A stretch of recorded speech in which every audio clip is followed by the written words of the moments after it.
सबसे पहला फॉल्ट जो मुझे इस बाइक का लगा है ना, वो इसकी बिल्ड क्वालिटी और स्पेशली जहाँ पे वेल्डिंग है उसको सही से ट्रिम नहीं किया गया। जब आप एक प्रीमियम प्राइस पे करते हैं तो आप एक प्रीमियम फिनिश एक्सपेक्ट करते हैं।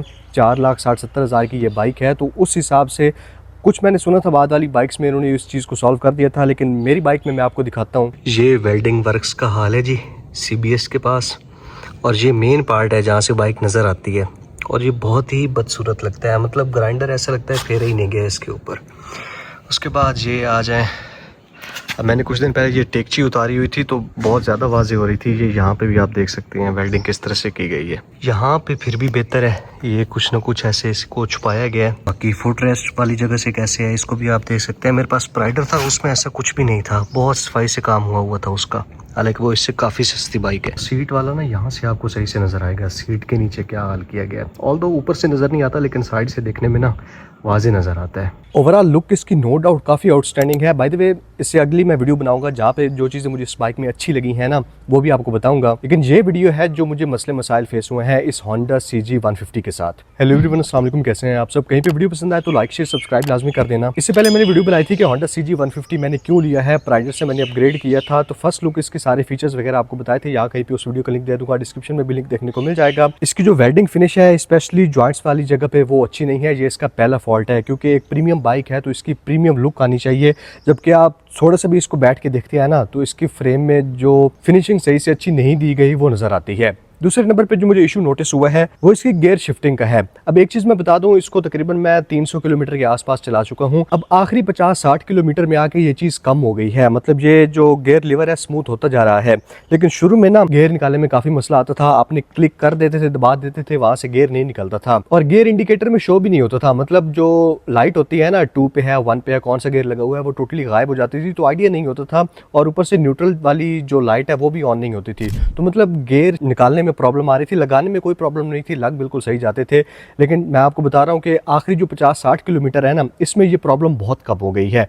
मतलब शायद ये चलने के साथ साथ चीज़ ख़त्म हो जाएगी। तीसरा प्रॉब्लम जो इस बाइक के साथ है वो एक्चुअली प्रॉब्लम नहीं है, लेकिन जब आप इस बाइक को पिक्चर्स में वीडियोस में देखेंगे ना, एक तो इसके साइज़ को जस्टिफाई नहीं करती। जब आप रियल में इसको देखेंगे ये बाइक बहुत ह्यूज है, और मेरे ख्याल में इस वक्त पाकिस्तान में जो सबसे भारी बाइक है ना, हैवी वेट, वो भी यही है। क्योंकि मैं प्राइडर से आ रहा हूँ तो मुझे ड्रॉबैक फील होता है। इसका 128 kg के आसपास मेरे ख्याल में ड्राई वेट है। जब आपने बाइक को मूव करना होता है या डबल स्टैंड पे लगाना होता है तो एक दफ़ा आपको लग पता जाता है। अब ये चीज़ का पॉजिटिव पॉइंट भी हो सकता है, लोगों को ये जो भारी चीज़ें होती हैं, लोहा होता है, पसंद होता है। जैसे स्टेनलेस स्टील वाले आईफोन लोगों को काफ़ी पसंद थे, वो भारी होते थे, तो ये इसको जारी बात है प्रीमियम फील तो देती है। लेकिन जब आपने इसको हैंडल करना होता है, स्टैंड पे लगाना होता है, वहाँ पे थोड़ा बहुत आपको फील होता है कि आप एक काफ़ी भारी बाइक यूज़ कर रहे हैं। तीसरा जो होंडा CG 150 का ड्रॉबैक है ना, वो वाकई ड्रॉबैक है कि होंडा ने इसकी जो एसेसरीज हैं official, for example safe guard जो इसका है वो अभी तक मुझे मार्केट से नहीं मिल रहा। इसी तरह इंजन गार्ड है, मतलब जो छोटी छोटी चीज़ें होती हैं ना बाइक को थोड़ा सा प्रोटेक्ट करती हैं, इसके स्पेयर पार्ट्स मार्केट में अभी फिलहाल अवेलेबल नहीं है। आपको सोर्स करने पड़ेंगे लाहौर से। इवन लाहौर जुबैर ऑटोस पे मैंने कॉल की थी, मुझे इसका सेफ गार्ड चाहिए था, उनके पास भी इसका सेफ गार्ड नहीं है। जो होंडा CG 125 वाला है वो थोड़ा सा खुद ही बनवा के किसी तरह करके लगाना पड़ता है। तो ये जो इसकी एसेसरीज है ना, ये स्पेयर पार्ट्स हैं, वो होंडा की जो बाकी बाइक्स हैं जैसे फॉर एग्जांपल CD 70 है या CG 125 है, उनके क्योंकि काफ़ी अर्से से चल रही हैं, वो रेडली अवेलेबल हैं। ये बाइक क्योंकि नई नहीं है, 1 साल ही हुआ है, तो फिलहाल होंडा हालांकि काफ़ी बड़ा ब्रांड है, काफ़ी बड़ी डीलरशिप है, आपको मेरे ख्याल में हर जगह पे जो स्पेयर पार्ट्स की अवेलेबिलिटी है ना वो यकीनी बनानी चाहिए, जो इसकी एसेसरीज भी हैं। नेक्स्ट प्रॉब्लम जो मुझे फेस हो रही है, बहुत सारे लोगों ने भी कहा था कि इसके जो इंजन है ना उसमें ऑयल सीपेज थोड़ी थोड़ी होना शुरू हो चुकी है। अच्छा, ये है वो पॉइंट जहाँ पे आपको मेन जो ऑयल सीपेज है ना वो नज़र आएगी। ये वाला जो जॉइंट है यहाँ पे आप देख सकते हैं। बाकी फ़िलहाल नहीं आई, लेकिन 300 किलोमीटर में इतनी आ गई है तो अभी पता नहीं आगे क्या सीन होगा, वो देखते हैं। बहुत सारे लोग कह रहे थे एम ही बातें हैं, नहीं होता। एक नेक्स्ट प्रॉब्लम जो मुझे फील हो रही है ना, होंडा प्राइडर में मुझे फील नहीं हुई थी, कभी भी शुरू में भी नहीं हुई थी। हो सकता है ये टाइम के साथ बाद में ठीक हो जाए, लेकिन मुझे पाँव के पास थोड़ी सी हीट फील होती है जब बाइक मैं 80-90-100 पे चलाता हूँ, और 30-40 किलोमीटर चल जाती है ना, 40 किलोमीटर के बाद, मतलब इससे ज़्यादा। हो सकता है टाइम के साथ ये चीज़ ख़त्म हो जाए, लेकिन मुझे हीट फील होती है। तो इसका इंजन जो है वो मेरे ख्याल में गर्म हो रहा है, होपफुली ये चीज़ टाइम के साथ रिजॉल्व हो जाए। आखिरी जो लास्ट इसका ड्रॉबैक है ना वो इसकी रीसेल का है। अब मुझे जो इसके ऊपर मॉडल आता है होंडा CB 150S, उसकी रीसेल का आइडिया नहीं है।